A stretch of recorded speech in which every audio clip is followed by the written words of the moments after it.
कल्पना कीजिए, पूरी का समुद्र, आधी रात, आसमान काला, बिजली चमक रही है और मौसम विभाग ने ऐलान कर दिया है, आज भयंकर तूफान आएगा।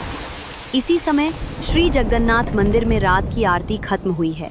पुजारी दरवाजा बंद करते हैं, प्रणाम करके कहते हैं, प्रभु आज शहर पर अपनी कृपा बनाए रखिए।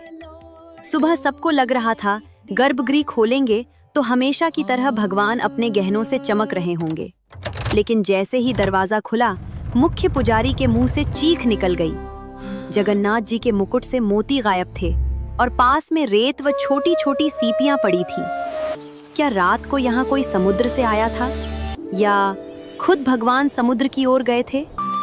पुरी से थोड़ा दूर एक झोपड़ी में रहता था गरीब मछुआरा हरिदास। फटी धोती, टूटी नाव, कमजोर जाल, पर भरोसा पूरा, जगन्नाथ संभाल लेंगे। तूफान की चेतावनी सुनकर बाकी मछुआरों ने नावें घरों में छुपा दी। हरिदास के पास ऐसा घर ही नहीं था। उसने अपनी छोटी सी नाव झोपड़ी के बांस से बांध दी और बच्चों को थाम कर बोला, डरो मत, हम सब उसी के हैं जिसका मंदिर वहां चमक रहा है। रात गहराने लगी, तेज हवा चलने लगी, छप्पर हिलने लगे, समुद्र की गर्जना कान फाड़ रही थी। हरिदास ने आंखें बंद की।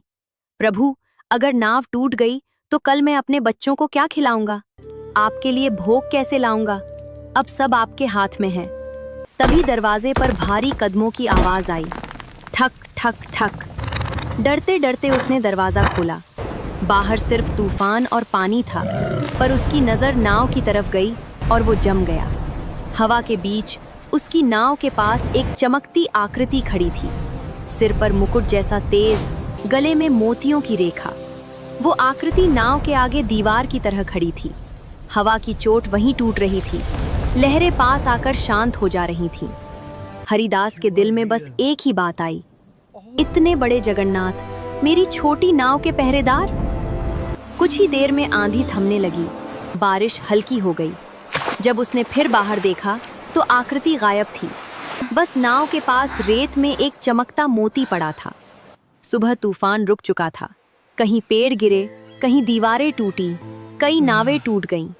सबसे ज्यादा हैरानी तब हुई जब लोगों ने देखा, समुद्र के बिल्कुल सामने सिर्फ हरिदास की नाव सही सलामत खड़ी थी। तेरी नाव कैसे बची? सबने पूछा। हरिदास ने हाथ में रखा मोती दिखाया। कल रात किसी ने मेरे लिए हवा रोक दी। चेहरा नहीं देखा, पर मुकुट पर शंख चक्र की चमक पहचान ली। उधर मंदिर में जो हुआ वो और भी रहस्यमय था। पुजारी ने देखा, जगन्नाथ जी का मुकुट थोड़ा खाली है, कुछ मोती गायब है और सिंहासन के पास रेत और सीपियां पड़ी हैं। तभी एक सेवक भागते हुए आया। बाहर एक मछुआरा मोती चढ़ाकर गया है। कहता है, तूफान में किसी दिव्य रक्षक ने उसे दिया था। मोती जैसे ही मुकुट के पास रखा गया, वो बिल्कुल उसी जगह फिट हो गया जहां से रात को मोती गायब थे। पुजारी की आंखें भर आईं। प्रभु, आप सच में रात को अपने भक्त की नाव बचाने गए थे? सिंहासन पर बस वही हल्की सी मुस्कान थी जो कहती है, जो मुझे सचमुच पुकारे, मैं उसकी रखवाली खुद करता हूँ। ये छोटी सी लीला हमें याद दिलाती है। हम सोचते हैं कि हम मंदिर की रक्षा करते हैं, पर असल में तो वही भगवान हमारी छोटी सी झोपड़ी, हमारी रोजी रोटी और हमारी उम्मीदों की रक्षा कर रहे होते हैं। अगर ये कहानी आपके दिल तक पहुंची हो तो इस वीडियो को लाइक जरूर कीजिए। जितने भी दोस्त जगन्नाथ से प्यार करते हैं उनके साथ शेयर कीजिए और ऐसी ही दिव्य कथाएं सुनने के लिए चैनल को सब्सक्राइब करके बेल आइकन दबाइए, ताकि अगली लीला की झलक सबसे पहले आपके मोबाइल पर आए। जय जगन्नाथ। जय जगन्नाथ। हर दिन हजारों भक्त प्यारे जगन्नाथ जी को उनके सिंहासन पर देखने के लिए श्री मंदिर आते हैं। लेकिन क्या आप जानते हैं कि एक दिन ऐसा भी था जब लक्ष्मी जी ने खुद जगन्नाथ जी से कहा था, आज आप इस मंदिर के अंदर नहीं बैठोगे, मैं आपको बाहर भेज रही हूँ। लक्ष्मी जी जो अपने जगन्नाथ से इतना प्यार करती हैं, उन्हें उनके ही घर से बाहर क्यों निकालेंगी? आइए यह प्यारी अनसुनी कहानी सुनते हैं। यह एक बड़े त्योहार के अगले दिन की बात है। राजा, पुजारी और खास मेहमान अभी अभी अपना निजी दर्शन करके निकले थे। सिंह द्वार से काफी दूर गर्म सीढ़ियों पर कमला नाम की एक बूढ़ी फूल बेचने वाली बैठी थी। उसकी टोकरी में कुछ सादी कमल और गेंदे के फूलों की मालाएं थीं। हर दिन वह फुसफुसाती थी, ये मेरे जगन्नाथ के लिए है, मेरी लक्ष्मी माँ के लिए। उस दिन जब उसने थोड़ा और पास जाने की कोशिश की तो एक पहरेदार ने उसे रोक दिया। हट जाओ, वीआईपी लोग आ रहे हैं, अपनी टोकरी लेकर दूर बैठो। बाबा, मैं बहुत दूर के गांव से चलकर आई हूँ, कम से कम मेरे फूल उनके चरणों को छूने दो। नियम तो नियम होते हैं, वापस जाओ। दुखी होकर कमला सीढ़ियों के कोने में वापस चली गई। उसमें मालाओं को अपने दिल से लगाया और आंखें बंद कर ली।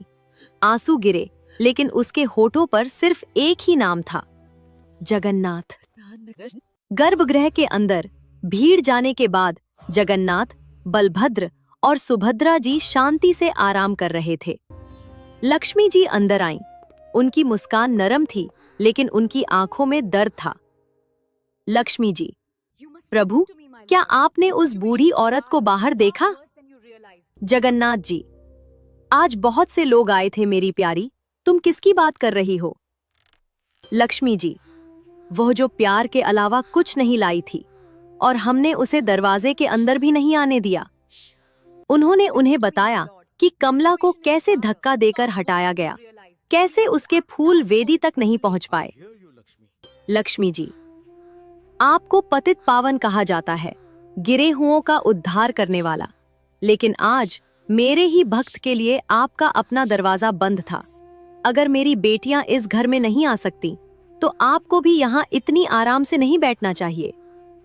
जगन्नाथ जी चुपचाप सुनते रहे। जगन्नाथ जी, तुम सही कह रही हो लक्ष्मी, तुम क्या चाहती हो? लक्ष्मी की आवाज पक्की हो गई। लक्ष्मी जी, आज रात तुम सिर्फ सिंहासन पर नहीं रहोगे, आज रात तुम इस मंदिर से बाहर जाओगे और उसके साथ बैठोगे। शाम हो गई, भीड़ घर चली गई। कमला वहीं रुकी रही, इस उम्मीद में कि कोई आखिरकार उसकी मालाएं अंदर ले जाएगा। थकी और भूखी वो एक खंभे से टिक गई और फुसफुसाई, माँ लक्ष्मी, शायद तुम्हारे जगन्नाथ जी को मेरे गरीब फूलों की जरूरत नहीं है, लेकिन कम से कम तुम थोड़ी देर मेरे साथ बैठ जाओ। चुपचाप गोल आंखों वाला एक सांवला आदमी कमला के कोने के पास आया, एक साधारण तीर्थयात्री की तरह कपड़े पहने हुए। माँ, क्या तुम मुझे कुछ फूल दोगी? बाबा, ये जगन्नाथ और लक्ष्मी जी के लिए हैं, मैं इन्हें अभी बेच नहीं सकती। तो इन्हें बेचो मत, इन्हें चढ़ा दो। आज रात सोचो कि जगन्नाथ खुद तुम्हारे पास बैठने आए हैं। उसकी आवाज में कुछ ऐसा था जिसने उसकी आत्मा को छू लिया। कांपते हाथों से उसने एक माला उठाई, आंखें बंद की और कहा, प्रभु, अगर सच में आप ही हैं तो आज मेरे फूल आपके दिल तक पहुंच जाएं। उसने वो माला तीर्थयात्री के गले में डाल दी। जब कमला ने आंखें खोली तो तीर्थयात्री गायब हो गया था। जहां वो बैठा था वहां सिर्फ कुछ पंखुड़ियां पड़ी थीं। अगली सुबह जब पुजारियों ने गर्भगृह खोला तो वे हैरान रह गए। जगन्नाथ की छाती पर रेशमी कपड़े के ऊपर कमल और गेंदे के फूलों की एक साधारण गांव की माला पड़ी थी। ये हमने नहीं चढ़ाई, ये कहां से आई? उसी पल सब समझ गए। लक्ष्मी ने अपना वादा निभाया था। उन्होंने जगन्नाथ को मंदिर से बाहर भेजा था, उस भक्त के साथ बैठने के लिए जो बाहर इंतजार कर रहा था। उस दिन से हर सुबह किसी भी शाही चढ़ावे से पहले पहली माला सीढ़ियों पर बैठे सबसे साधारण भक्त के हाथों से आने लगी, क्योंकि जब लक्ष्मी जी एक बार तय कर लेती हैं तो वह अपने प्यारे भगवान को मंदिर से बाहर भी भेज सकती हैं। हमें यह याद दिलाने के लिए कि भगवान सच में कहाँ रहते हैं, सिर्फ सोने के सिंहासन पर नहीं, बल्कि उस व्यक्ति के पास भी जो दरवाजे पर आंसुओं के साथ इंतजार करता है।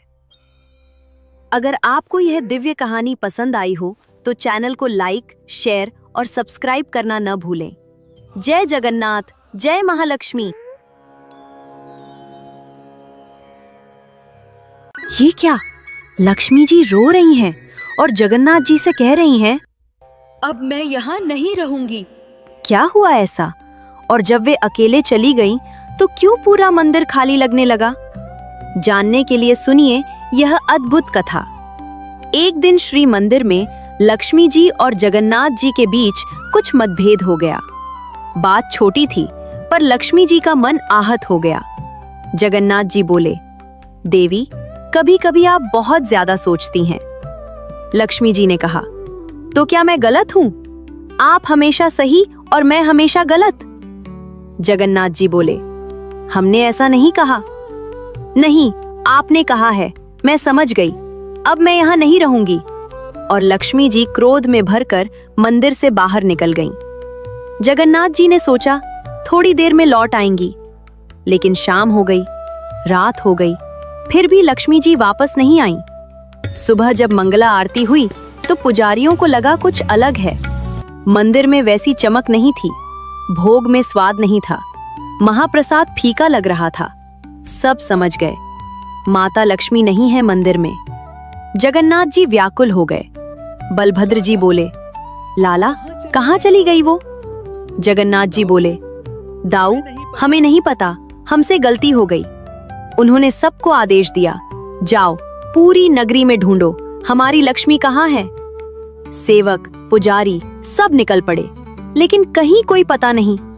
लक्ष्मी जी जैसे हवा में गायब हो गई हों। उधर लक्ष्मी जी पुरी से दूर एक छोटे से गांव में पहुंच गई थी।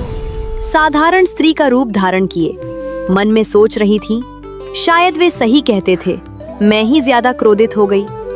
वे एक पेड़ के नीचे बैठी थीं कि तभी एक बूढ़ी माँ की आवाज आई, बेटी, बेटी, बेटी कोई है? लक्ष्मी जी उठकर गईं। देखा, एक वृद्ध स्त्री गिर पड़ी है। उसके पास एक छोटा बच्चा रो रहा है। बूढ़ी माँ बोली, बेटी, मेरे पैर में चोट लग गई है। ये मेरा पोता है, भूखा है, घर दूर है, कोई मदद करने वाला नहीं। लक्ष्मी जी का हृदय पिघल गया। बोली, चिंता मत करो माँ, मैं हूं ना। उन्होंने बच्चे को गोद में उठाया। बूढ़ी माँ को सहारा देकर चलने लगी, लेकिन रास्ते में अचानक तूफान आ गया। आंधी, बिजली, घनघोर बारिश, चारों ओर अंधेरा छा गया। लक्ष्मी जी एक टूटे मंदिर में शरण लेने की कोशिश कर रही थीं। तभी एक पुराना पेड़ टूटकर उनके ऊपर गिरने लगा। बच्चा चीख रहा था। बूढ़ी माँ बेहोश हो गई। लक्ष्मी जी ने दोनों को बचाने की कोशिश की, पर वे भी साधारण देह में थीं। उस पल उन्हें एहसास हुआ, मैं अकेली हूँ, मेरे स्वामी नहीं है मेरे साथ। घबराहट में उन्होंने पुकारा, नाथ, नाथ बचाइए। और तभी एक तेज रोशनी फूटी। पेड़ बीच हवा में रुक गया। तूफान थम गया। साक्षात जगन्नाथ जी प्रकट हो गए। पीतांबरी लहरा रही थी। सुदर्शन चक्र हाथ में था। उन्होंने मुस्कुराते हुए कहा, देवी, हम कैसे दूर रह सकते हैं आपसे? लक्ष्मी जी की आंखों में आंसू आ गए। प्रभु, मुझे क्षमा कर दीजिए, मैं गलत थी, आप सही थे। जगन्नाथ जी बोले, ना देवी, हम दोनों की गलती थी, पर अब देखो, इन भोले भक्तों को बचाना है। उन्होंने हाथ घुमाया। बच्चा मुस्कुराने लगा। बूढ़ी माँ की चोट ठीक हो गई। बूढ़ी माँ ने आंखें खोली तो देखा, साक्षात भगवान और देवी लक्ष्मी उनके सामने खड़े हैं। वो रो पड़ी, जय जगन्नाथ, धन्य हो गए हम। लक्ष्मी जी ने जगन्नाथ जी का हाथ पकड़ा। आपके बिना मैं अधूरी हूँ। जगन्नाथ जी बोले, और हम आपके बिना? दोनों ने बूढ़ी माँ और बच्चे को आशीर्वाद दिया और फिर दिव्य ज्योति में विलीन होकर श्री मंदिर लौट आए। सुबह जब पुजारियों ने मंदिर खोला तो देखा, लक्ष्मी जी और जगन्नाथ जी दोनों मुस्कुरा रहे थे। मंदिर में फिर से वही चमक थी। महाप्रसाद में फिर से वही स्वाद। जगन्नाथ और लक्ष्मी एक दूसरे के बिना अधूरे हैं, जैसे हम भगवान के बिना। जय जगन्नाथ।